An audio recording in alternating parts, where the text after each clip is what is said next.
Olá pessoal, espero que vocês estejam bem. A aula de hoje a gente vai falar sobre materiais plásticos e a gente vai ter os objetivos de reconhecer os processos de obtenção dos plásticos, definir e classificar os plásticos, relacionar as principais características dos polímeros, identificar os processos de fabricação das peças plásticas. Os plásticos são um grupo de materiais geralmente sólidos obtidos a partir do processo químico de polimerização. Por isso também são chamados de polímeros.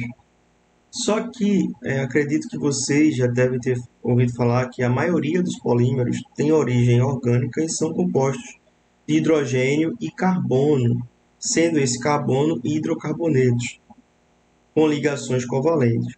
Esses polímeros, vocês têm maior também conhecimento de exemplos de polímeros: a lã, a madeira, o couro, a seda, a borracha, o algodão,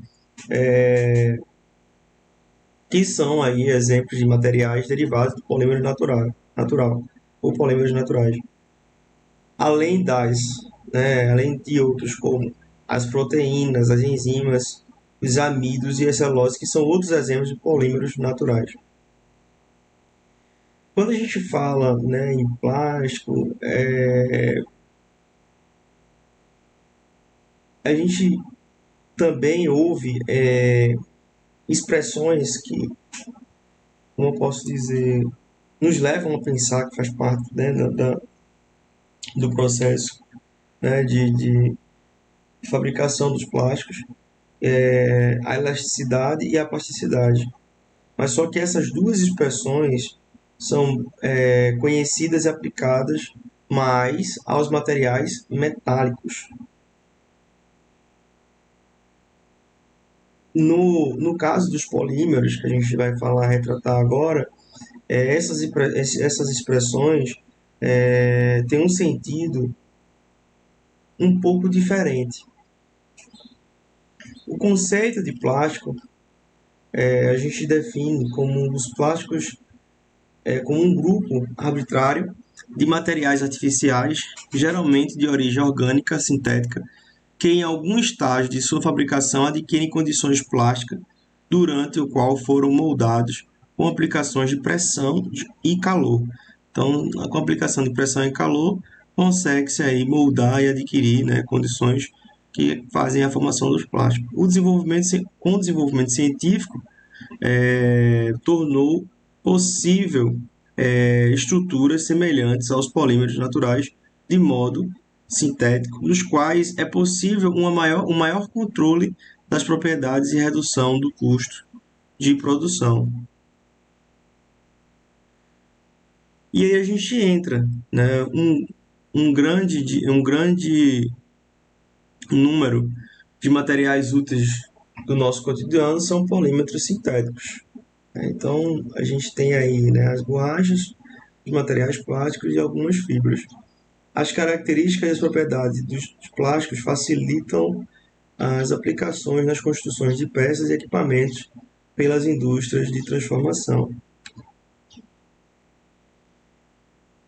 O Instituto Britânico de Padrões define os plásticos como um amplo grupo de materiais sólidos compostos eminentemente orgânicos, usualmente tendo por base resina sintética ou polímeros naturais modificados e que possuem, em geral, apreciável resistência mecânica. Em determinados estágios de sua fabricação, a maioria dos plásticos podem ser fundido, moldado ou polimerizado na forma final. Alguns plásticos são semelhantes à borracha, enquanto algumas formas de borrachas quimicamente modificadas são consideradas plásticos. Então, borracha e plástico não é a mesma coisa, vai depender do processo aí,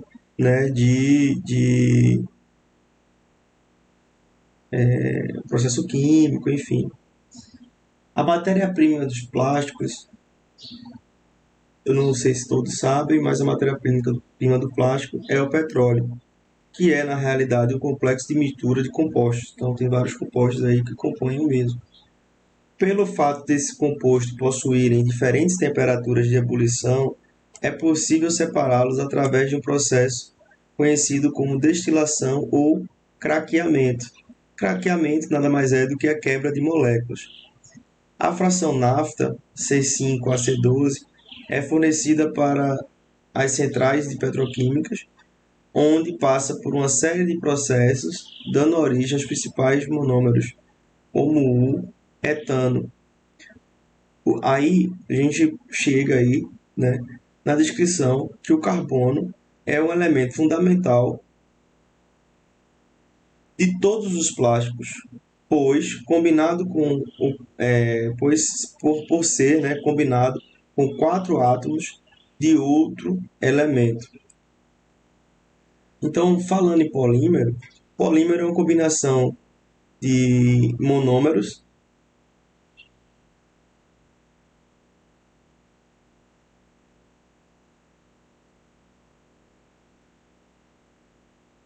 é uma combinação de monômeros de menor unidade molecular, constituídos de partícula elementar da matéria, por um processo chamado de polimerização, formando uma cadeia.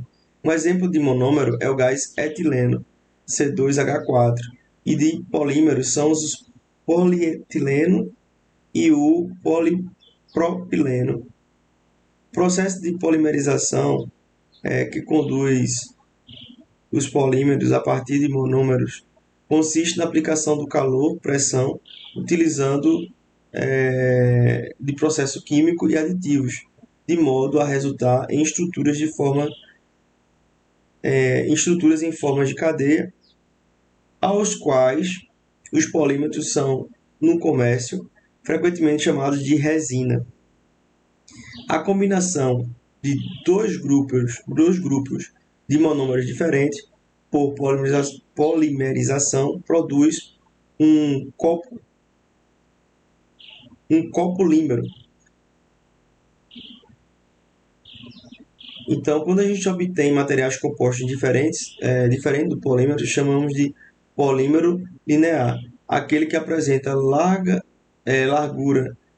de apenas uma unidade e seu comprimento é de várias milhares de unidades, como uma cadeia. Em função das forças coesivas, podemos definir fibra, estâmero e plástico. As fibras é o polímero que apresenta ligações mais fortes. O estâmero é o polímero com ligações fracas e uma estrutura desordenada que confere elasticidade ao material. Os plásticos é um polímero de ligações fortes, o qual, quando deformado, não readquire a forma original.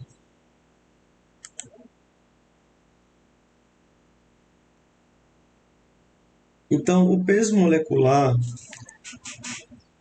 é o grau de polimerização. Então, que são características, né, das dimensões e do tamanho do polímero. Então, o peso molecular, na verdade, é uma massa molecular ou molar, ou seja, massa molecular relativa. Resulta do processo de polimerização em que uma molécula maior é sintetizada a partir de outra menor.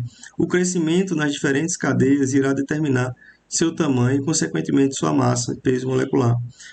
A medida de propriedade física, como a viscosidade e a pressão osmótica, são indicações para determinar o peso da massa molecular.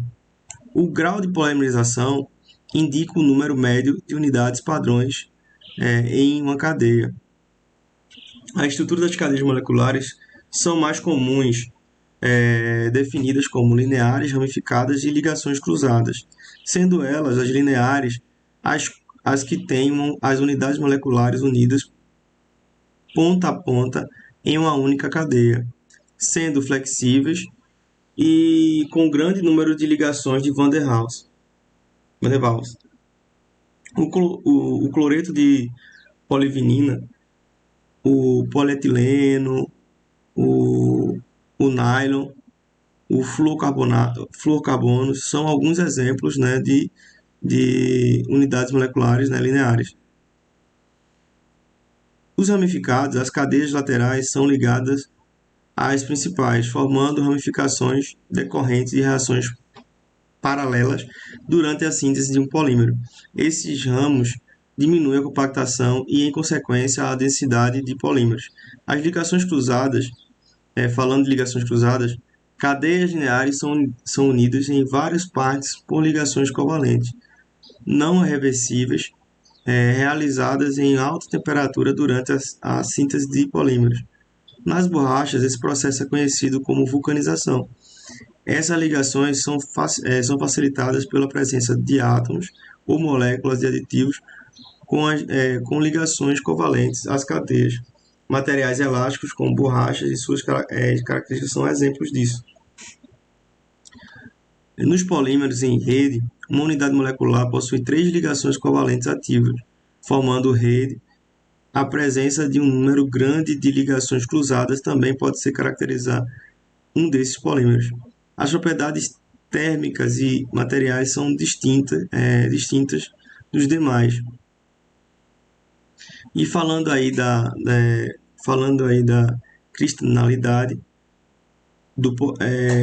a cristalinidade do polímero envolve moléculas diferentemente do que ocorre nos metais e em suas combinações são mais complexas do que este. As estruturas cristalinas é uma matriz ordenada que forma uma célula unitária com padrões de repetições, variando totalmente com variação totalmente amorfa até chegar a virar completamente cristalino. Isto determina o grau de cristalinidade do material. Os plásticos podem ser classificados de uma forma generalizada em dois grandes grupos. O primeiro é o termofixos ou termoestáveis e o segundo, os termoplásticos. Termofixos ou termoestáveis possuem polímeros em rede com cadeias laterais. São conhecidos como irreversíveis, pois seus elementos químicos, a resina, durante a sua produção, desprende de elementos secundários. Aplicado ao calor, os materiais amolecem e ficam plásticos. Prosseguindo na aplicação de calor, essa aplicação de calor é descrita como uma expressão que se chama de cura. Eles se transformam quimicamente e endurecem. Assim, permanecem o mesmo reaquecimento até torná-los mole. Sob o calor intenso, haverá uma combustão. Para a moldagem, esses plásticos exigem geralmente calor e pressão. Dentre os plásticos termofixos, os mais comuns são provenientes do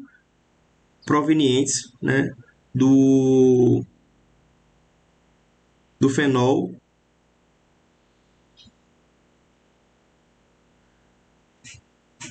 formaldeído e da ureia formaldeído. Como exemplo desse tipo de plástico, podemos destacar a baquelite. Os termoplásticos são os que correspondem a um polímero linear que, ao ser aquecido sob pressão, a sua consistência alterna-se de sólida a mole e viscosa. Nesse processo não ocorre reação química e o produto obtido pode ser reamolecido, ou seja, pode ser reutilizado. A molécula sob a ação do calor e endurecendo novamente quando resfriado. Os termoplásticos formam um grupo dos plásticos com maior utilização na indústria, como, por exemplo, podemos citar os poliestireno, cloreto de polivinila, que a gente conhece cloreto de polivinila como PVC, polietileno e nylon. Falando sobre propriedades do plástico, as principais propriedades são as mecânicas, químicas, térmicas, óticas e elétricas. A ótica, elemento básico, é a transparência que permite a visualização com nitidez de até 90%, podendo também ser colorido.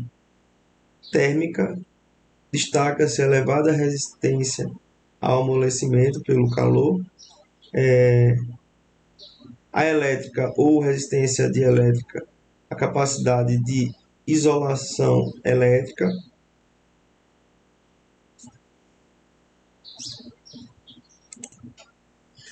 Então, a elétrica ou resistência dielétrica, capacidade de isolamento elétrico.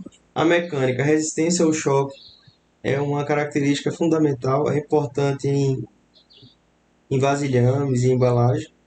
Resistência química, é a resistência a ações de moléculas estranhas que podem romper ou estabelecer as ligações. Falando aí sobre aditivos dos plásticos, os aditivos são substâncias adicionadas aos plásticos com objetivo determinado. Entre eles, podemos citar os estabilizadores, os materiais de enchimento e os plastificantes. Os aditivos provêm, de modo geral, da degradação dos plásticos, do autoenvelhecimento, oxidação, efeito do calor e da luz, fratura por flexão e fratura por ações atmosféricas prolongadas. Os estabilizadores entre os os estabilizadores têm os objetivos de prevenir ou reduzir a degradação dos plásticos quando expostos à ação da luz e do calor. Dentre eles, podemos citar os sais de chumbo, bário, cálcio, cadímio e zinco, que controlam a degradação pela luz e pelo calor. A adição de um material de enchimento promove a formação de um novo material, apresentando melhor resistência mecânica, resistência ao desgaste e os choques, com a estabilidade dimensional. Podemos citar aí como exemplo, as fibras de asbesto, fibra de celulose e certas misturas de pó. Os plastificantes são aditivos que reduzem a rigidez ou a fragilidade dos plásticos. Por exemplo, uma parte dos plastificantes adicionada a 3 partes de cloreto de vinil produz um plástico flexível. Entre os plastificantes, podemos destacar aqui alfanóis, que são estéreis com 7 ou 9 átomos de carbono, poliésteres e epóxis, que vão aí reduzir a sua fragilidade e tornar-se o plástico aí mais flexível. Falando sobre ligas plásticas, os materiais plásticos, do mesmo modo que os metais, podem ser ligados, resultando igualmente em produtos de melhor qualidade. Os tipos mais comuns combinados de cloreto de polivinil, que conhecemos como PVC, o ABS e o policarbonato, que se ligam entre si ou com outro tipo de polímero. Falando aqui sobre o processo de fabricação de peças em materiais plásticos, a matéria-prima para a fabricação de plásticos corresponde a polímeros na forma líquida, pulverizada ou pelotizada. Um dos processos mais utilizados na fabricação de peças é o da moldagem por injeção, em que um êmbolo ou pistão, movimentando-se rapidamente para frente e para trás, empurra o plástico, aquecendo e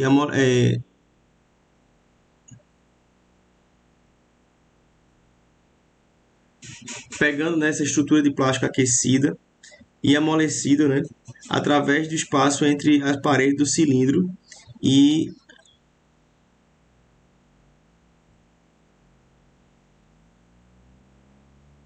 um torpedo aquecido localizado no centro do cilindro. Sob pressão, os polímeros se tornam suficientemente fluidos para escorrer no interior do molde. A temperatura da câmara de injeção pode atingir até 250 graus Celsius e a pressão de 2.100 kgf por centímetro quadrado. Outro processo mais antigo é a da compressão. Nesse método, um volume predeterminado de pó do plástico é colocado na cavidade do molde, constituído de duas metades, macho e fêmea, ambas aquecíveis e resfriáveis. Fechado o molde, aplica-se uma pressão através da parte macho e a pressão pode variar de 100 a 500 kgf por centímetro quadrado. A operação é conduzida em prensas especiais. Aplicações simultâneas de calor e da pressão amolece o pó que flui dentro da cavidade fêmea do molde, conformando-se de acordo com a forma do mesmo, formato do mesmo. O processo por estruturas de extrusões é mais um, de certo modo, semelhante à digestão. Além desse, podemos incluir o molde, rotativo, moldagem de insuflação, mais conhecido como sopro, revestimento de metal por plástico, calandragem e fusão e conformação.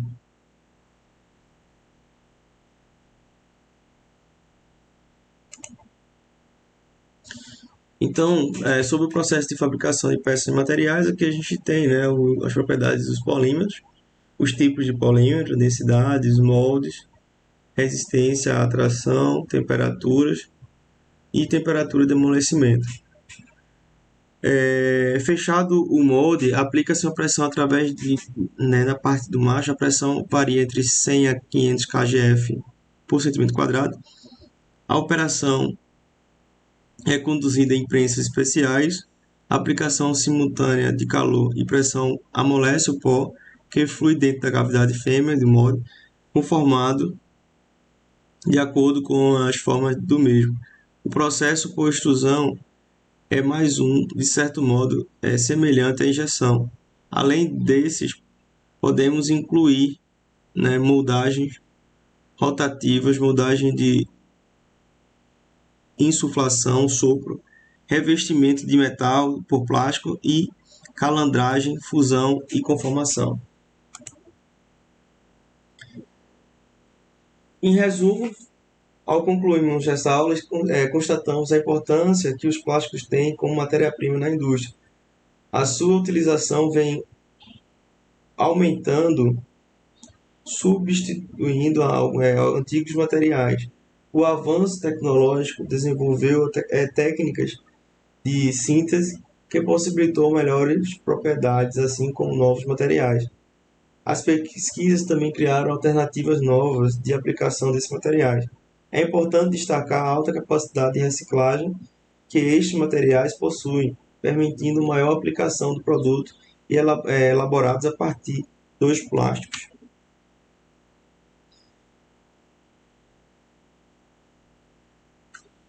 Lembrando que a gente pode, a gente utiliza esse plástico para a questão de dosadeira de plantador, na hora de plantar, como também dosadora de adubo, na área de irrigação, gotejadores autocompensantes, enfim, existem inúmeras aplicabilidades aí desses materiais. E aí eu deixo uma mensagem de Harry Ford, está decidido acima de qualquer coisa, é o segredo do êxito. Até a próxima aula, pessoal. Vai ser a NAP 1 que eu estou deixando agora no SIGA A.